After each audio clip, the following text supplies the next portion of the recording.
Hi everyone, and welcome to another tutorial of Altium Designer Basics series, and in this video we're going to talk about geometry.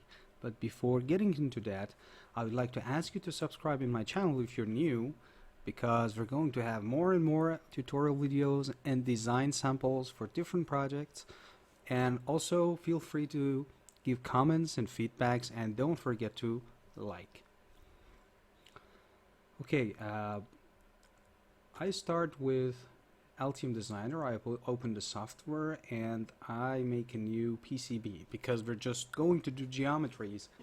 We actually do not need to create a whole project. We did this in the first tutorial. You can go into that video and have a look. But here we want to start with geometry. So I'm starting from a very important thing. You know, when we want to measure something, when we say, for example, a line is 100 millimeters or something, we always say this in practice according to a reference. So we consider one place as 0, and then we measure the distance from that point to where we want, and we say it's 100 millimeters or something different. So it's very important to have a reference in measurements. So the first thing that we can do in Altium Designer is setting the 0 reference. As you see here in the PCB editor, when you move your cursor, you have the XY and also the DX and DY changes. And if you press Q, it will change to millimeter, and if you press once again, it changes back to mil, for inch and millimeter in different units. But actually we want to have a reference for our PCB, because in many projects you need to have a certain kind of layout for your PCB. I mean the mechanical layout, because it's going to fit into a box. So the starting point will be setting a reference, and if you press E and then O, then you can set or reset reference. So by pressing set, you can set a place like here, for example, as 0. So if you see, if I go here, then as you see, it's 0. X and Y is 0. So if I change my snap grid to, let's say, to G, and I change it to 100, then this is actually how you can change your grid by pressing GG. It was in the previous videos. So here you see that if I want to once again set the reference, my steps are in 100 mil steps, or if I press Q, it's in 2.45 millimeter steps. So this is the reference that I have, and it's quite important to have. So now that we have a reference, imagine that we want to draw a line. So it's quite useful, and in PCB design you want to draw a line on the top overlay or your silk screen, or you want to draw the border of your PCB. So let's start with top overlayer, and we press P for place and L for line. And if we have already chosen this layer, top overlay, then by pressing PL we can start drawing our line. So I set the grid back to 5 mil to make it smaller. So I can draw a line in any direction that I want. It's quite simple. So by pressing left click, and I can also change the direction of the movement, as you see, by holding shift and pressing space. So I can also change the edges.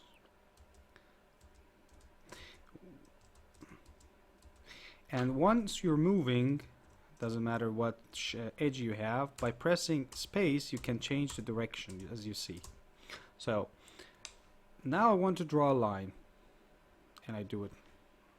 But what if I wanted to have a certain length? Let's say we want to have a line of 50 millimeters. So if I double click on it, in the track menu you see we have here the width, with which you can choose the width of your line, and also the length. And the length was not in the previous Altium Designer versions, and it's something new. So at that time you had to use reference and then press, for example, Okay, it's the starting x is 0 and the end also, but it's pretty simple now because at that time you had x start and x end, and yeah, we still have it here.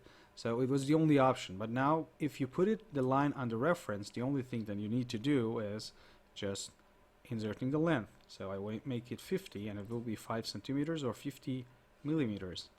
And if I press OK, it's a bit long, let's make it 10.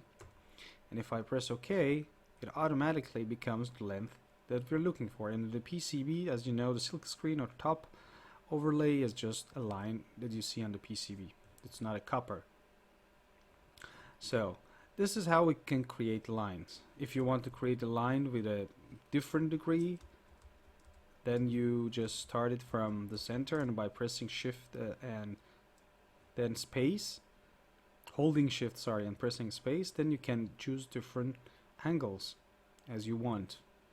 So let's see, you can't actually define angles here like this, but you can measure them with the point of like this starting and ending point. But you can also place arcs. So if you place an arc here, oh sorry, I think it's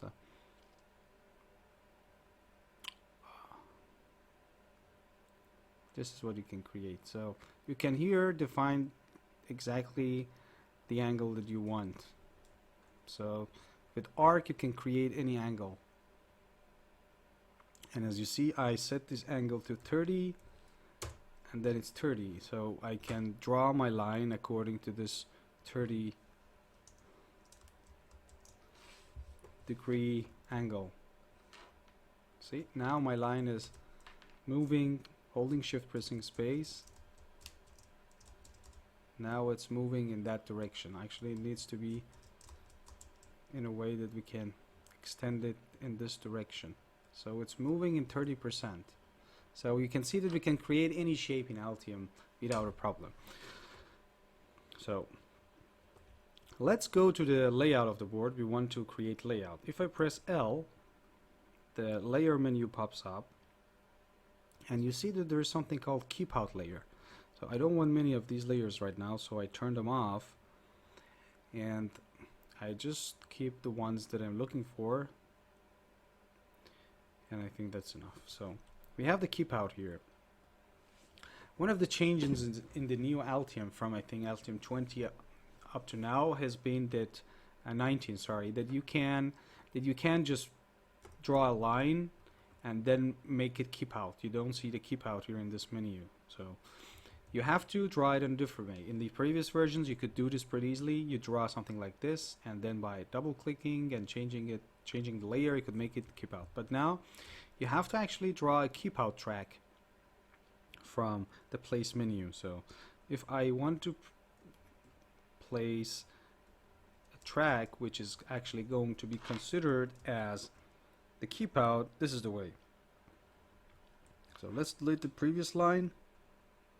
I put this one in place, so it starts from 0 as you see here, starting point, and also the starting point in Y, and the start and the ending point in X is 10.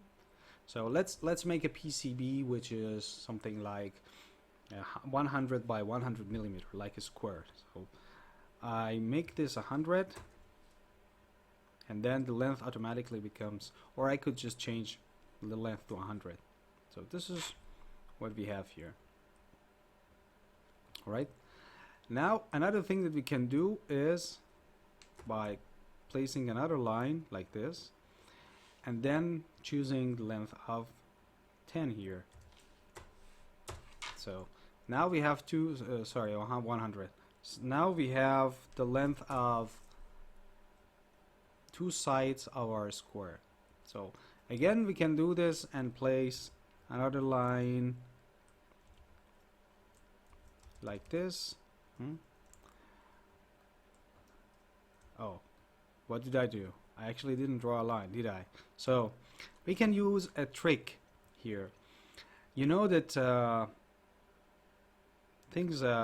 some shapes like squares, or many actually also boxes that you might see or enclosures, they are symmetrical. So from one side to the other side, you can use the symmetry and just copy paste. So I made one line. Let's say I just made one line and I want to make a square. All I have to do is to press left click, Control C, and then again click. So I copied it. So if I press a space and change this 90 degrees, then I have another side with the same size. And I even don't need to repeat this twice if I select them from one side, because again from this side they're also symmetrical. I can pretty fast make a rectangle, and this is what we get. Now if you press 3 and you go to the 3D view, you see that this actually our board is not what we're looking for. So in order to bring this black space, which is your real board space, to here, you select your borders or your keep out. This is one way, by selecting from right side, as you know, as I've explained before. Just you don't have to cover it all.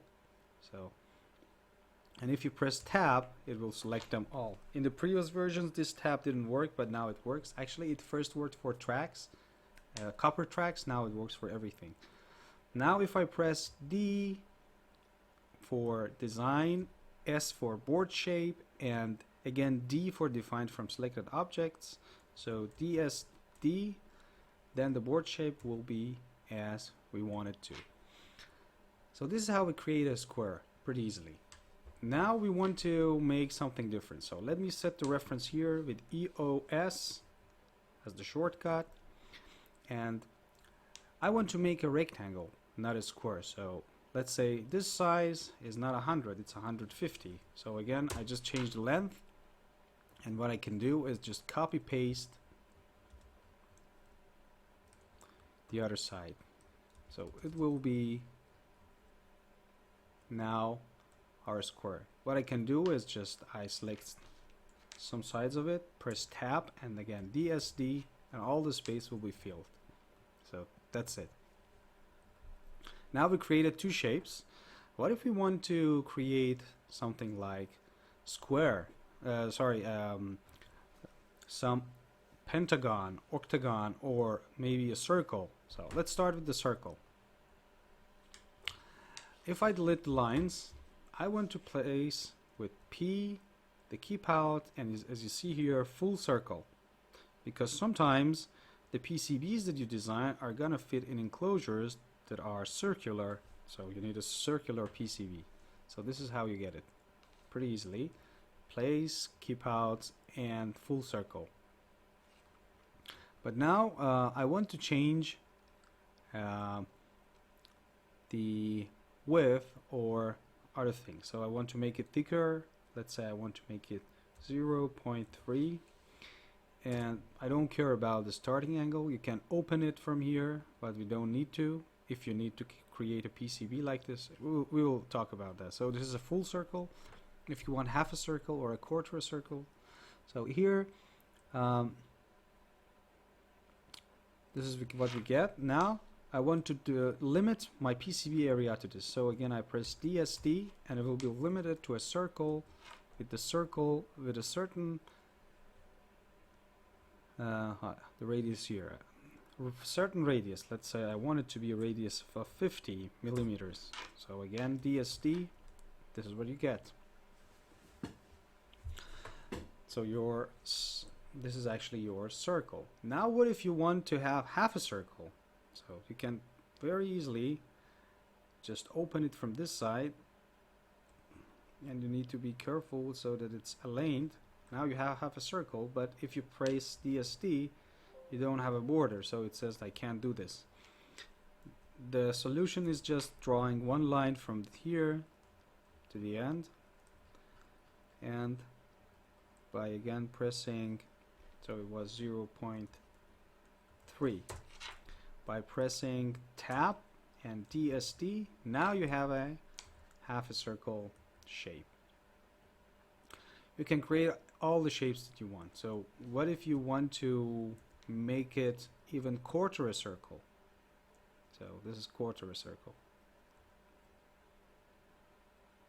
I'm doing it manually, but if you open the editor actually here, you can set the angle yourself. So you set a start angle and you set an end angle. So if I set the start angle, I think I need to start from 0 to 45. So it will be from this side. I want it to be a quarter, so it needs to be 90 degrees. So I start from it's, I believe, 100, so 180.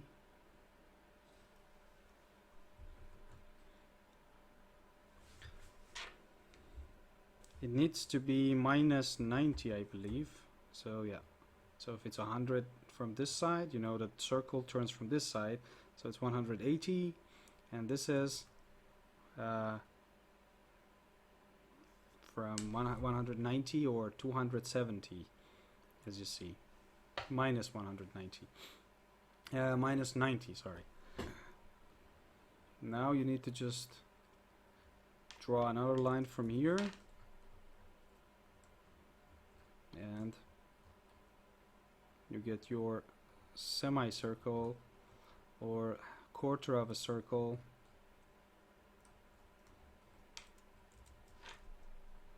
It says, there's something wrong. Let's see. Maybe they're not the same size. This could be the problem. Now I'm pressing tab and DSD, and it is limited to 1/4 of a circle. So we don't have any limitations on this. You can actually create any angle that you want, from 0 to 150, for example. And you see, this is what you get. All you have to do is just filling here with a line, and you get the shape that you want. Okay, I think that's enough for now. In the next video of the geometry, we will create some other shapes like star, oval, and maybe pentagon and hexagon, and then we'll move on to other shapes, and then we start boxes. So thanks for watching this video, and I will see you next time.